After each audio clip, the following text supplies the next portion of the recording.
ಸಂಪತ್ತು ಕೆಲವರ ಕೈಲಿದೆ, ಹೌದು, ಸತ್ಯ ಉಳಿದವ್ರ ಅದು. ಕೈಲಿಲ್ಲ.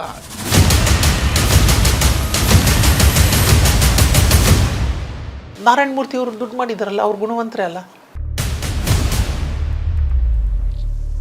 ನೀವು ಅದಾನಿನ, ಅಂಬಾನಿನ, ಮತ್ತೊಬ್ಬರನ್ನ ಎಲ್ಲರ ಹತ್ರ ದುಡ್ಡನ್ನ ಇಸ್ಕೊಂಬಿಡಿ ಸರ್. ಯಾವ ಕಾರಣಕ್ಕಾಗಿ ಈ ಥರದ ಅಸಮಾನತೆಗಳಿದೆ? ಕೇವಲ 10-15 ಜನ ಕೋಟ್ಯಾಧಿಪತಿಗಳಿರೋಕ್ಕಿಂತ 100 ಜನ ಲಕ್ಷಾಧಿಪತಿಗಳಿರೋದು ಒಳ್ಳೆಯದು ಸಮಾಜಕ್ಕೆ ಅಂತ. ಅದೇ ಸರ್, ಈಗ ಜನ್ಜಿ ಅಂತ ಏನು ಹೊಸದಾಗಿ ನಾವು ಹೊಸ ಭಾಷೆಯಲ್ಲಿ ಕರಿತಾ ಇದ್ದೀವಿ, ಆ ಸಮುದಾಯದ ಆಕ್ರೋಶ ಏನಂದ್ರೆ ಸಂಪತ್ತು ಕೆಲವರ ಕೈಲಿದೆ, ಹೌದು, ಸತ್ಯ ಉಳಿದವ್ರ ಅದು. ಕೈಲಿಲ್ಲ. ಅದು ಹೇಗೆ ಸಂಪತ್ತಿನ ಸಮಾನ ಹಂಚಿಕೆ ಆಗಬೇಕು? ನೋಡಿ, ನಾನು ಇದಕ್ಕೊಂದು ಹೇಳ್ತೀನಿ. ತುಂಬ ಜನ ಇಷ್ಟಪಡದೇ ಇರ್ಬೋದು ಈಗ ನಾನು ಹೇಳೋದನ್ನ, ಆದರೆ ಇದು ಸತ್ಯ. ಇವತ್ತಿಗೆ ನೀವು ಅದಾನಿನ, ಅಂಬಾನಿನ, ಮತ್ತೊಬ್ಬರನ್ನ ಎಲ್ಲರ ಹತ್ರ ದುಡ್ಡನ್ನ ಇಸ್ಕೊಂಬಿಡಿ ಸರ್. ಭಾರತದಲ್ಲಿರೋ ಎಲ್ಲ ಸಾಹುಕಾರರ ದುಡ್ಡನ್ನು ತೊಗೊಂಬಿಟ್ಟು ಒಂದು ಅಕೌಂಟ್ಗೆ ಹಾಕ್ಬಿಡಿ. ಭಾರತದಲ್ಲಿರೋ ಎಲ್ಲ 150 ಕೋಟಿ ಜನಕ್ಕೂ ಈಕ್ವಲ್ ಆಗಿ ಹಂಚ್ಬಿಡಿ ಸರ್. ಉದಾಹರಣೆಗೆ ಹೇಳಿದೆ, ಎಲ್ರಿಗೂ ಕೋಟಿ ಬಂತು. ಅಂಬಾನಿ ಕೈಲೂ 1 ಕೋಟಿ, ನಿಮ್ಮ ಕೈಲೂ 1 ಕೋಟಿ, ನನ್ನ ಕೈಲೂ 1 ಕೋಟಿ, ಎಲ್ಲರ ಕೈಲೂ 1 ಕೋಟಿ. ಸರ್, ನಾನು ಹೇಳ್ತೀನಿ, ವರ್ಷ ಅಥವಾ 2 ವರ್ಷದಲ್ಲಿ ಮತ್ತೆ ಅಂಬಾನಿನೇ ಆಗಿರ್ತಾನೆ, ನೀವೇ ಆಗಿರ್ತೀರ. ಯಾಕಿದು? ಯಾಕಾಗುತ್ತೆ? ಯಾಕೆಂದರೆ ಹಣಕ್ಕೆ ಅದಕ್ಕೆ ತನ್ನದೇ ಆದ ಒಂದು ಗುಣ ಇದೆ. ಆ ಹಣದ ನಿಜವಾದ ಗುಣ ಏನು, ಆ ಹಣವನ್ನು ಹೇಗೆ ಬಳಸ್ಕೋಬೇಕು, ಇಟ್ಸ್ ಎ ಟೂಲ್. ಹಣ ಯಾಕೆ ಸರ್ ಗುಣವಂತರ ಜೊತೆ ಬರಲ್ಲ? ಇಲ್ಲ, ಹಂಗೇನಿಲ್ಲ, ಬರುತ್ತೆ. ಅದಕ್ಕೆ ಎಗೈನ್ ಕೂಡ ನಮ್ಮಲ್ಲಿ ಅದು ಕೆಲವೊಂದು ಮಿತ್ಸ್ ಅಂತೇಳಿ, ನಾವು ಅದೊಂದು ಕಲ್ಪನೆಗಳು, ನಾವೊಂದು ಏನೋ ಅನ್ಕೊಂಡ್ಬಿಡ್ತೀವಿ. ಹಣದ ಬಗ್ಗೆ ಊಹಾಪೋಹಗಳನ್ನ ಇಟ್ಕೊತಾ ಹೋಗ್ತೀವಿ. ಹಾಗೇನಿಲ್ಲ, ಬರುತ್ತೆ. ಅದು ಒಂದು ಕಾಲ ಇತ್ತು. ಇವತ್ತು ನಾರಾಯಣ ಮೂರ್ತಿ ಅವರು ದುಡ್ಡು ಮಾಡಿದಾರಲ್ಲ, ಅವ್ರು ಗುಣವಂತರೇ ಅಲ್ಲ. ಅವರು ಎಷ್ಟು ಜನಕ್ಕೆ, 1000 ಜನಕ್ಕೆ, ಮೈಸೂರಲ್ಲೇ ನೋಡಿ ನೀವು ಎಂಥ ಸಂಸ್ಥೆ ಕಟ್ಟಿದ್ದಾರೆ, 1000 ಜನ ಕೊಟ್ಟಿದ್ದಾರಲ್ಲ. ಅದೆಲ್ಲ ನಮ್ಮಲ್ಲಿರುವಂಥದ್ದು. ಅವ್ರಿಗೆ ಬರಲ್ಲ, ಇವ್ರಿಗೆ ಬರಲ್ಲ, ಇವ್ರ ಹತ್ರ ಹೋಗುತ್ತೆ, ಕೆಟ್ಟವ್ರಿಗೆ ಮಾತ್ರ ಹೋಗುತ್ತೆ, ಸಾಹುಕಾರರು ಮಾತ್ರ ಸಾಹುಕಾರ ಆಗ್ತಾರೆ.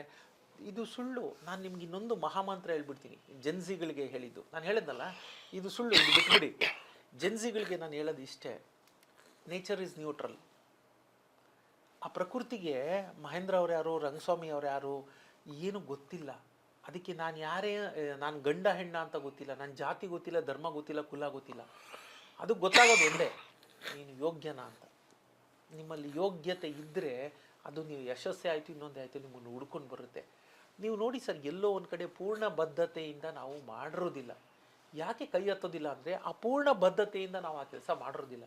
ನಾವು ಅದನ್ನು ಆತ್ಮವಿಮರ್ಶೆ ಮಾಡ್ಕೊಂಡು ನೋಡಬೇಕು. ಅದು ಆತ್ಮವಿಮರ್ಶೆ ಮಾಡ್ಕೊಂಡು ನೋಡಿದಾಗ ಮಾತ್ರ ನಮ್ಗೆ ಅದು ಅರಿವಿಗೆ ಬರುತ್ತೆ, ಹೌದು ನಮ್ಮಿಂದ ತಪ್ಪಾಗಿದೆ ಅಂತ. ಹಾಗಾಗಿ ಜನ್ಸಿಗೆ ಹೇಳೋದು ಇಷ್ಟೇ, ಹೌದು ಅವ್ರು ಅಂದ್ಕೊಂಡಿರೋದು ಸರಿಗಿದೆ. ಕೆಲವು ಜನರು, ನಾನು ಅದನ್ನು ಹೇಳ್ತೀನಿ, ನಾವು ಇವತ್ತು ಯಾವುದ್ರ ಬಗ್ಗೆ ಏನಾರು ಕಿತ್ತಾಡಬೇಕು ಅಂತಂದರೆ ಇದ್ರ ಬಗ್ಗೆ ಮಾತ್ರ ಕಿತ್ತಾಡಬೇಕು, ಇದ್ರ ಬಗ್ಗೆ ಮಾತ್ರ ಡಿಬೇಟ್ ಮಾಡಬೇಕು, ಜಾತಿ ಧರ್ಮದ ಬಗ್ಗೆ ಅಲ್ಲ. ಈ ಮನುಷ್ಯನ ನಡುವಿನ ಅಂತರ ಇದೆಯಲ್ಲ, ಅದು ತುಂಬ ಬೆಳೀತಾ ಹೋಗ್ತಿದೆ. ಆರ್ಥಿಕವಾಗಿ ಅಂತರ ಏನಿದೆಯಲ್ಲ, ಶ್ರೀಮಂತ ಅತಿ ಹೆಚ್ಚು ಶ್ರೀಮಂತ ಆಗ್ತಾ ಹೋಗ್ತಿದ್ದಾನೆ, ಬಡವ ಇನ್ನೂ ಬಡವನೇ ಆಗ್ತಾ ಇದ್ದಾನೆ. ನಾವು ಈ ಬ್ರಿಡ್ಜ್ನ ಹೇಗೆ, ಈ ಗ್ಯಾಪ್ನ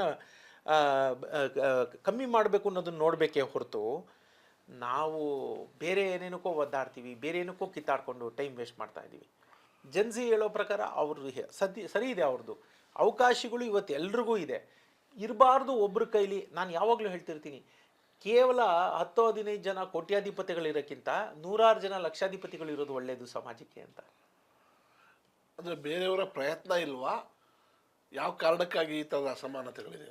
ಅಸಮಾನತೆಗಳು ನಾನು ಹೇಳ್ತೀನಲ್ಲ, ಪ್ರಯತ್ನ ಪೂರ್ಣ ಪ್ರಮಾಣದಲ್ಲಿ ಇರಲ್ಲ ಅಂತ ನಾನು ಅಂದ್ಕೊಳ್ಳೋದು ಯಾವಾಗಲೂ ಅಷ್ಟೇ. ಆ ಮಟ್ಟದ ಒಂದು ಪ್ರಯತ್ನದ ಪೂರ್ಣ ಪ್ರಮಾಣದ ಪ್ರಯತ್ನ ಇರೋದಿಲ್ಲ. 1, 2 ಅತ್ಯಂತ ಪ್ರಮುಖವಾಗಿ, ಈಗ ಇನ್ನೊಂದು ಹೊಸ ಪುಸ್ತಕ ಬರೆದು ಮುಗಿಸ್ದೆ.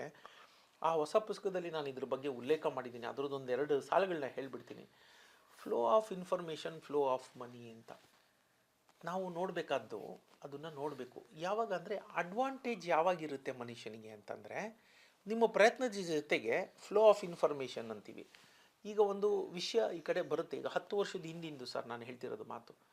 ಈಗ ನಾವು ಎಥನಾಲ್ ಅಂತ ತುಂಬ ದೊಡ್ಡ ಮಟ್ಟದಲ್ಲಿ ಮಾತಾಗ್ತಿದೆ. 20% ಬೆರೆಸಿದ್ದಾರೆ, ಮಾಡ್ತಾರೆ.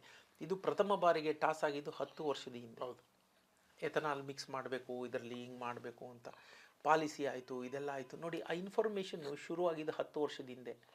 ನೀವು ತಗೊಂಡು ಆ ಪಾಲಿಸಿಗೆ ಅಲೈನ್ ಆಗ್ತಾ ಬಂದಿದ್ದರೆ ಇವತ್ತು ನೀವು 1000 ಕೋಟಿ ಒಡೆಯ ಆಗಿರುವಂಥ ಒಂದು ಸಂಸ್ಥೆ ಕಟ್ಟಿರ್ಬೋದಾಗಿತ್ತು.